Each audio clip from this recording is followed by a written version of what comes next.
So, do you think you'll have a print edition in 2 decades? You know, I keep getting asked that question, and I don't know. 2 decades is a long time, Yeah. and I'm not sure we will in 2 decades. People are moving away from it. Young people don't tend not to turn to print. Older people are obviously on the web as well and on digital platforms, apps, and the like.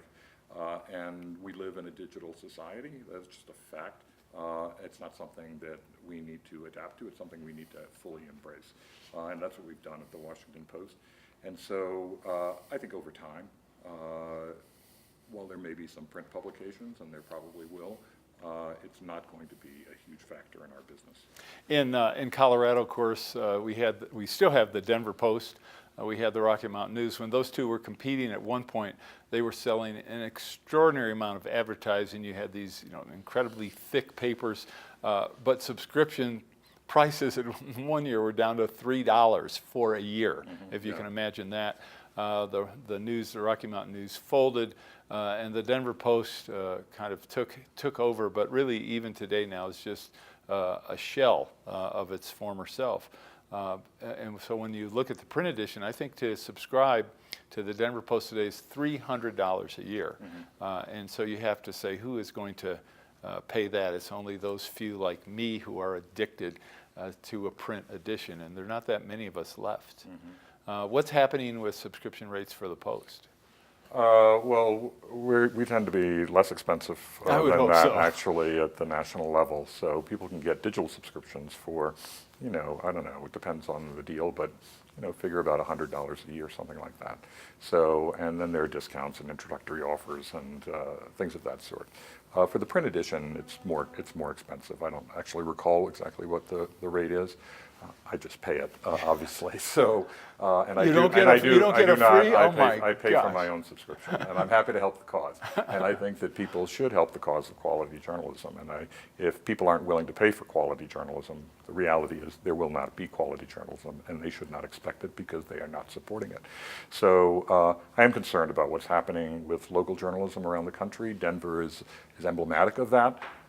It is the single biggest crisis in our field right now is the struggle among local newspapers to find a sustainable business model, and that's a real shame because we need people covering the school boards, we need people covering the cops, we need people covering the county commissions and the city councils, we need people covering the state legislatures, and the reality is that even in many states, the biggest newspaper in the state may only have one person in the state capitol covering the governor, both houses of the legislature, all of the different government agencies expected to cover the politics and the policies, and then people say, well, why aren't you doing some investigative reporting as well?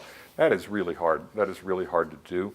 And I think that our politicians know, and our policymakers know, and a lot of government officials at various levels know that pretty much nobody is watching.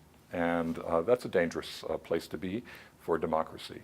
So I think that people should pay $300 a year. If you actually look at that on a daily basis, it's really not that much. If you look at what people will spend in a coffee shop during a day, or the beer that they might buy over the course of a week, it's really not that expensive. I once had a bunch of interns at the Boston Globe who said, "Look, we can't afford to pay for a subscription," and I said, "Well, that's not true. How much do you spend on beer over the course of a week?" and the reality is, it's not that they can't afford to pay it, it's that they choose to pay for something else. I thought you were going to say you all were having a little meeting at Starbucks where they had just spent...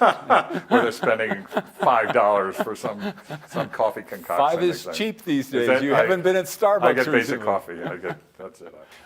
We've got a couple minutes left. I want to hit two issues. Climate change.